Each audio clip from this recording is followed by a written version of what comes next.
বন্ধুরে একজন নারীর দাম কত রে, আমার রাসূলের কাছ থেকে শুনলি। একজন নারীর দাম কত ইসলাম দিয়েছে, একজন নারীর মূল্য কত ইসলাম দিয়েছে। কেন? প্রত্যেকটি জিনিসের মূল্য নির্ধারিত রয়েছে, কিন্তু আমার আল্লাহ এবং তার রাসূল একজন নারীর মূল্য কি দিয়েছে? আমার নবী, আল্লাহর নবী, দয়ার নবী, বিশ্বের নবী, নবী মুহাম্মদুর রাসূলুল্লাহ, বলুন সাল্লাল্লাহু আলাইহি ওয়াসাল্লাম। আল্লাহর নবী, দয়ার নবী, বিশ্বের নবী, তিনি তার পবিত্র মুবারক মুখ দিয়ে বলেন, রে আমার সাহাবীগণেরা, রে আমার উম্মতেরা, তোমরা যখন একজন নারীকে আপনজন বানাবে, তোমরা যখন একজন নারীকে বিবাহিত করবে, তোমরা যখন একজন নারীকে নিজ বানাবে, ওই নারীটাকে নিজ বানাবের সময়, ওই মেয়েটাকে আপন বানাবের সময়, ওই মেয়েটাকে নিকাহ করার সময়, ওই মেয়েটাকে বিবাহিত করার সময় তার যথেষ্ট মূল্য দাও। কত দাও? যথেষ্ট। যথেষ্টর মানে কি? 5,500।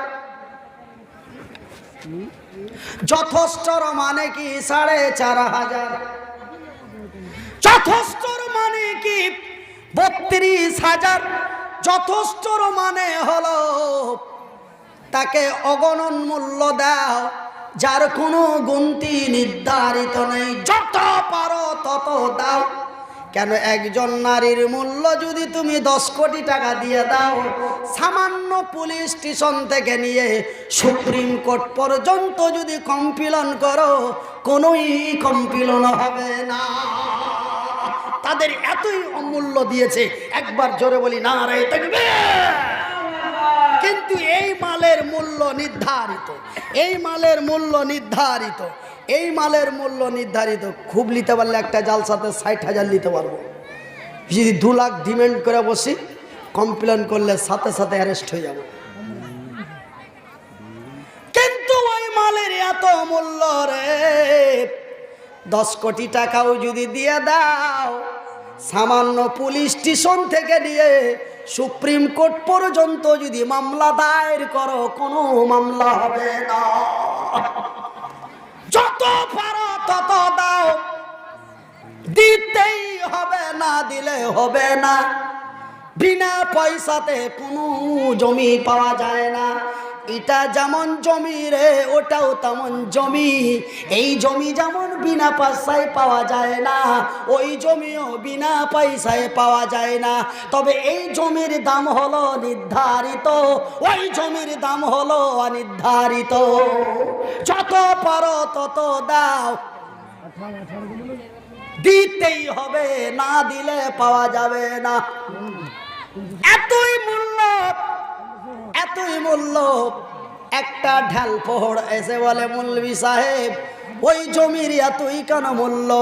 নিসাউকুম ওয়া হারসুল লাকুম।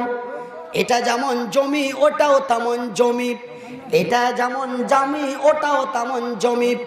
বন্ধুরে, এক আধ পাগলা এসে প্রশ্ন করে বলে, মনিরুদ্দিন ভাই, আপনারা যতই বড় বক্তা হন, কথা বলার ঢং না। আপনারা কি বুঝেন? যারা জমি জায়গা করে ওরাই বুঝে জমির কি দাম। তুমি ফের ওয়ার্গের দাম কইছো মেলায়? শোনো মৌলভী সাহেব, হাজি, আপনারা যে মৌলভীরা যে বলছেন ওই জমির দাম মেলায়, দাম দিতেই হবে, যত পারো দাও, না দিলে চলবে না। হাজি মৌলভী সাহেব বলেন তো, আমাকে প্রশ্নের উত্তর দেন তো, ওই জমিতে কয়টা ফসল হয় যে ওই জমির এত দাম? আর এই জমিতে কত ফসল হয় জানো? তোমরা ওই জালসা করে বেড়াইছো আর চিল্লাইছ আর 10,000 15,000 করে পেয়ে নিছ। তোমরা কি বুঝবে জমি সম্বন্ধে? মানে মুরগার ঠ্যাং খাইছো আর মুছে পাক দিছ। জানো এই জমিতে ধান হয়, মামুর বাটা আমাকে এরকম করে বুঝাইছে, এই জমিতে ধান হয়, এই জমিতে গম হয়, এই জমিতে আলু হয়, এই জমিতে পেঁয়াজ হয়, এই জমিতে ভুট্টা হয়, এই জমিতে আপেল হয়, এই জমিতে কাঁঠাল হয়, এই জমিতে এত কিছু হয় মনির ভাই, বলতে বলতে সারা দিন লেগে যায়। এই জমিতে বিভিন্ন ফসল ফলে, এই জমিতে মাখনা হয়, এই জমিতে আখরোট হয়, এই জমিতে অতি দামি দামি ফসল ফলে, ওই জমিতে আবার কোন ফসল ফলে? ওই জমিতে তো দুটো ফসল দেখা যায়, একটা ফসলের নাম হলো বেটা, আর একটা ফসলের নাম হলো বেটি। 1595 টাকা উঠেছে কালেকশন এই দিক। আমি বললাম রে পাগলা, নিসাউকুম হারসুল্লাকুম, আমি বললাম পাগলা রে, এই জমিতে যেমন বিভিন্ন ফসল হয়, ওই জমিতে তেমনই বিভিন্ন ফসল হয়। এই জমি চাষ না করলে যেমন ফসল হয় না, ওই জমিও চাষ না করলে ফসল হয় না। এই জমিও চাষ করতে হয়, ওই জমিও চাষ করতে হয়। এই জমিতে যেমন বিভিন্ন ফসল দেয়, ওই জমিতে তেমনই বিভিন্ন ফসল দেয়। বলে কি কি ফসল হয়? আমরা তো বেটা আর বেটি দেখতে পাই না। না, ওই জমিতে বেটা হয়, ওই জমিতে বেটি হয়, ওই জমিতে ডাক্তার হয়, ওই জমিতে মাস্টার হয়, ওই জমিতে ইঞ্জিনিয়ার হয়, ওই জমিতে মাওলানা হয়, ওই জমিতে মুহাদ্দিসিন হয়, ওই জমিনে মুফাসসিরিন হয়, ওই জমিতে আলেম হয়, ওই জমিতে জালেম হয়, ওই জমিতে মদখোর হয়, ওই জমিতে সুদখোর হয়। এই জমি যেমন বিভিন্ন ফসল দেয় রে, ওই জমিও তেমন বিভিন্ন ফসল দেয়। আর ওই জমির ফসলের দাম জানো রে? একটা ইঞ্জিনিয়ারকে যদি একটা বিল্ডিং এর সিস্টেম করো, মাত্র 8.5 মিনিট কাজ করবে। 8.5 মিনিট কাজের দাম হলো 1.5 লক্ষ টাকা।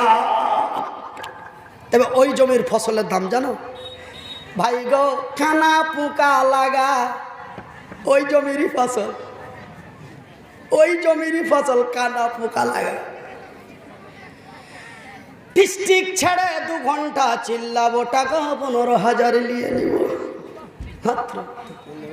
রাজ্যের বাইরে 2 ঘন্টা চিল্লাবো, টাকা 30,000 নিয়ে নিব।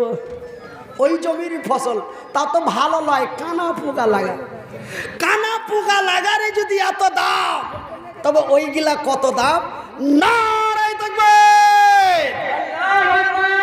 যাই বা হোক, কথা আর আপনার আগে না বলে, কথা আর আপনার আগে না বুঝিয়ে আমি এখান থেকে এই পর্যন্ত শেষ করছি।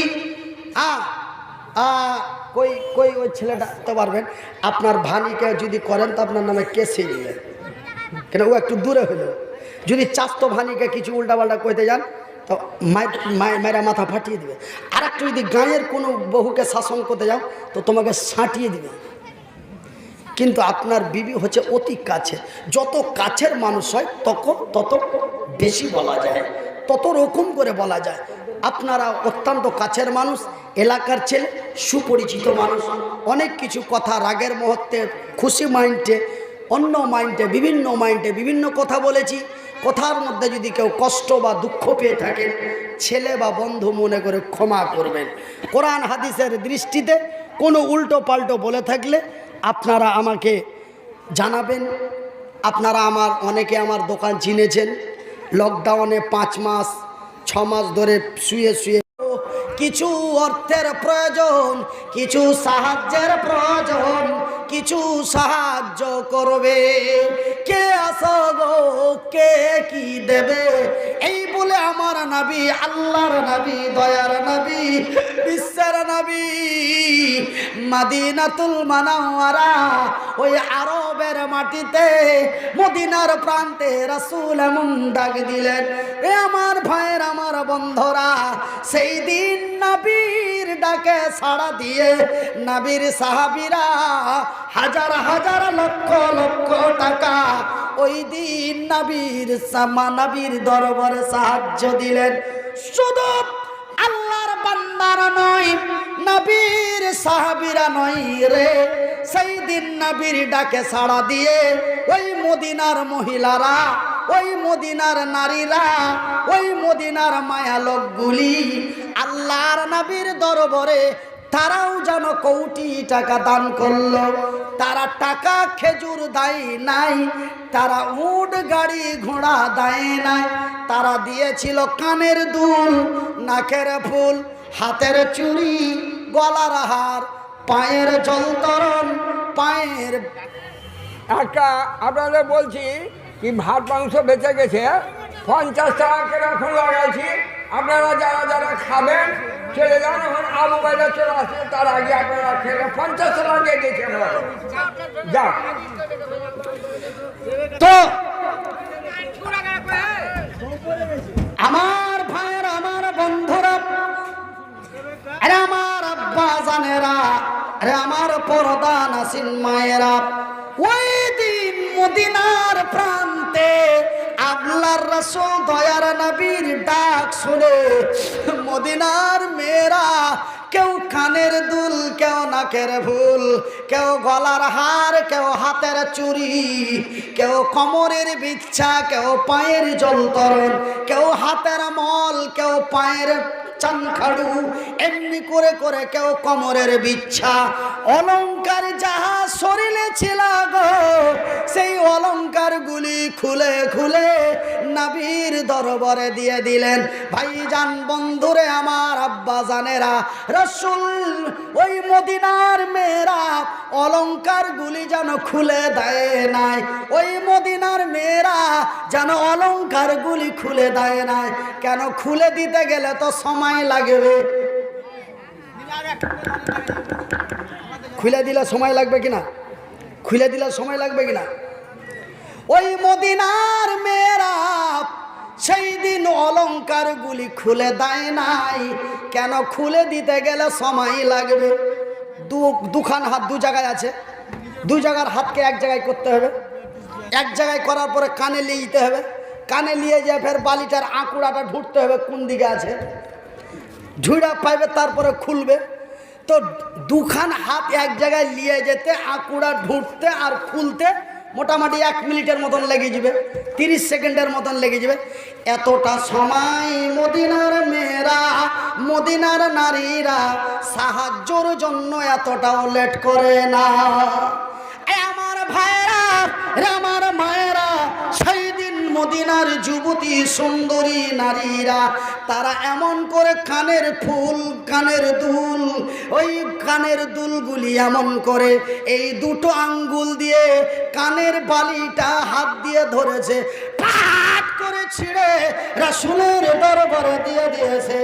আর কান দিয়ে তত্তর করে রক্ত বেরিয়ে গেছে, নাকের ফুলটা এমন করে ধরেছে, করে ছিঁড়ে এমনি করে দিয়েছে, কান দিয়ে রক্ত বেরিয়ে জামা ভিজে গিয়েছে।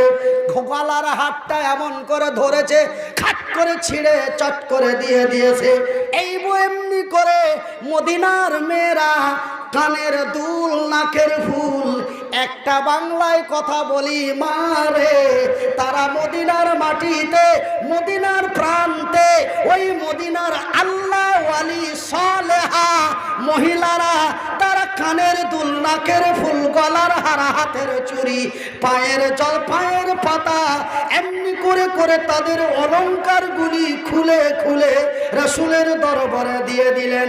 আর বলেন, ইয়া রাসূলুল্লাহ, ও গো নবী, চাই না সোনা, চাই না চাঁদি, চাই না হীরা, চাই না মণি, চাই না মুক্তা, চাই শুধু আল্লাহর কোরআনের বিধান। নারে চাই না সোনা, চাই না চাঁদি, চাই না হীরা, চাই না মণি, চাই না মুক্তা, চাই না অলংকার, চাই শুধু আল্লাহর দ্বীনের কোরআন। একবার জোরে বলি নারে তাকবীর। এই কথাটা যখনই বললাম 13 ঘন্টা চান্দির হার পাইনি ওই সিমরিয়াতে। ওই এক যদি মাংস নেন 150 টাকা কেজি করে আমরা লাগিয়ে দেখি, যে নিতে পারেন। হ্যাঁ, এবারকার আইলো অন্য আলোচনা। তো যাই ভাব, যদি এঠে জায়গা না থাকে তো এরকম করে নিয়ে যেতে পারো। হ্যাঁ, এখানে যদি জায়গা না থাকে, খেতে যদি না পারে, তবে বাড়িতে নিয়ে যে খাবে। হ্যাঁ, তো কি বলছিলাম ভাষাটা? তো এই কথাটা বলার পরে ওইটাও মসজিদের জালসা ছিল, ওরা মার্বেল করবে তার লেগে জালসা করেছিল। তো 13 খানটা চান্দির হাত, লাখ মাছি মোটামুটি 20টা পাইনু, আর হাতের চান্দির পলা গালা মোটামুটি 8 জোড়া না 9 জোড়া, মোট কথা টেবিলে এতখানি জায়গা উঁচা হলো। তো সত্যি আমি অবাক হয়ে গেলাম যে বিহারের মেয়েরা, বিহারের নারীরা রাসূলের হাদিসকে এতটাই ফলো করে, নবীর ঘটনাগুলিকে এতই প্রাধান্য দেয় যে একটা পান একজন মহিলা এখন পান দিলে 1 ভরি, ওই পানটা দেখে মদিনার কথা মনে পড়লো। আর মদিনার কথাটা বলা শেষ হয়নি, একদম সব হার খুইলা, আংটি খুইলা, আর এই খুইলা দিতে চালু করে দিলে। দিতে দিতে 8 ঘন্টার মধ্যে এতখানি জায়গা উঁচা হয়ে গেল। বুঝলাম সত্যিকারী তারা রাসূলের হাদিসকে তারা প্রতি প্রাধান্য দেয়। তো যাই বা হোক, আজকে আমি জালসার সিস্টেমটা অন্যরকম দেখলাম। কুলের কথা না বলাই ভালো, কিন্তু বলতে একটু বাধ্য হয়ে গেলাম যে কালেকশনের একটা জোশের সময় একটা সহযোগিতাকারী ছেলে দেখা যায় না, শুধু দেখা যায় খলিল সাহেবের ভাইকে আর হাজি সাহেবকে। মানে তোর কে দুজনারই জালসা, তোরা যা পারবি তাই কর, 2টা গামছা ধরতে হবে, কে কোন দিকে টাকা দিচ্ছে ওকে ফুসলে নিয়ে আসতে হবে, অনেক কিছু ব্যাপার। কিন্তু একটা চ্যাংড়াকেও দেখতে পাওয়া যায় না।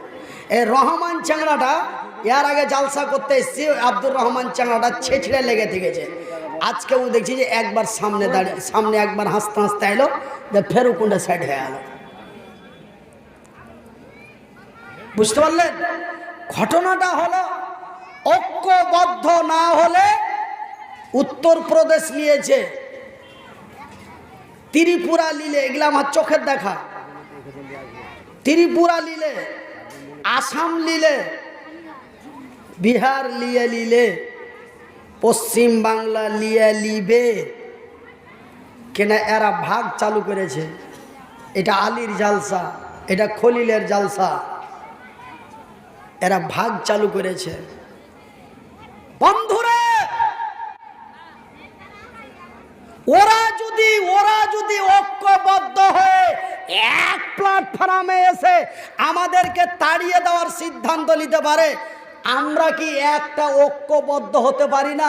যে আমরা যেই দলটাকে ভোট দিব, আমি বলি না ওই দলকে দাও, যেই দলটাকে দিব একটাই দলকে পিটিয়ে দিব। এমন যদি ঐক্যবদ্ধ হয়ে যায়, মাথা নষ্ট হয়ে যাবে, বিশ্বাস রাখুন। কিন্তু বাপ একটা, বেটা আর একটা, ভাতিজা আর একটা, বহুর বেটার কেনা, ওরা তো যে এরা জীবনে এক জায়গায় হতে পারবে না। ওরা বুঝে নিয়েছে কেনা, কয়েক বছর থেকে ভারতকে পরিচালনা করছে, তো ওরা বুঝে নিয়েছে যে এরা বাপ বেটা তো এক হতে পারবে না, তো মুসলমান তো দূরের কথা। ভিতর এক গুটি এক প্ল্যাটফর্মে দাঁড়িয়ে পিটিয়ে একটা করে রাজ্য নিয়ে নিচ্ছে, বাংলা নিয়ে নিবে, তার সিদ্ধান্ত হয়ে গেছে। টেনশন করো না, সামান্য একটা জালসাতে 2টো চাদর ধরতে বললাম, 2টো যুবক পাওয়া যায় না, 2টো ছেলে পাওয়া যায় না মসজিদের জন্য। মনে হয় ওই খাওয়ার ভান্ডারিতে মাংস বেঁচে যে ওই নিয়ে হতে ঝামেলা চলছে, কে জানি না। ওয়াল্লাহ ভাইয়ের আমার, বন্ধুরা আমার, আব্বা জানের আমার, পরবর্তী বক্তা এসে যাওয়ার সময় হয়ে যাচ্ছে। কিন্তু আমি আজকে যেই কথাটা বলতে যে অন্য একটা কথা দিকে যাচ্ছে, এই শাহাপুরে 1000 টাকা করে চেয়ে 4টা লোক 5টা লোক চাইলাম, পাইলাম না। ঠিক আছে, আমাকে দিলেন বা নাই দিলেন, আমার বাবার মতো বয়সের একজন শাইখ, যিনি সারা বাংলার পরিচিত মানুষ, তিনি আসছেন, আসার টাইম প্রায় হয়ে গেল, আর 15 থেকে 20 মিনিট উনি এসে যাবেন। ওনার হাতে আপনারা একটা করে 1000 টাকা দেন, আর আশা করি উনি বলবেন যে মনিরুদ্দিন ভাই একটা করে 1000 টাকা আপনাদের কাছে চেয়েছিল, একটু দেন তো। আশা করি উনি বলবেন যদি আমার এই আওয়াজটা শুনে থাকেন। তবে 1000 করে 5 জন চেয়েছিলাম, একটা 1000 পেয়েছি আর 4টা বাকি। তো শাহপুরের অনেক তরুণ যুবক আছে 1000 করে টাকা অবশ্যই দিতে পারবে, কিন্তু আজকে সেই সব ছেলের চেহারাগুলি দেখা যায় না। কে জানি না এর মধ্যে কি মুসলেহাত আছে। ওয়াল্লাহ, এর আগে এসছি সভাপতির বাড়ি থেকে অনেক টাকা এসছে। এবার মনে হয় সভাপতি সাহেব হয় ওই আমার নানার হাতে দিবে, আর না হলে দিয়ে দিয়েছে, এরকমই ব্যাপারটা নাকি বাপু? হয় দিয়ে দিয়েছে আগেই, জালসার একদিন আগেই, আর না হলে আমার নানা আলহাজ কারি মাওলানা আবু ওবায়দা চতুর্বেদী সাহেবের হাতে দিবেন, আর না হলে জালসার একদিন আগে দিয়ে দিয়েছে। কারণ দুটাই হবে। যাই বা হোক, আমি আপনাদেরকে আর কষ্ট দিতে চাই না, আমিও আর কষ্ট দিতে চাই না। বাপুকে বলবো পরবর্তী বক্তা নিয়ে আসুন, আমাকে 10 মিনিট আগেই ছাড়িয়ে দেন। যাই বা হোক, আমি একটা মন ছিল আলাদা, একটা মাইন্ড হল মাইন্ড, এবং মন জিনিসটা খুব খতরনাক জিনিস। আমি যে রেঞ্চের উপরে দুটো চাদর পাঠাচ্ছিলাম, এই কত? 500 টাকা নগদ, 500 টাকা বাকি। 500 নগদ, 500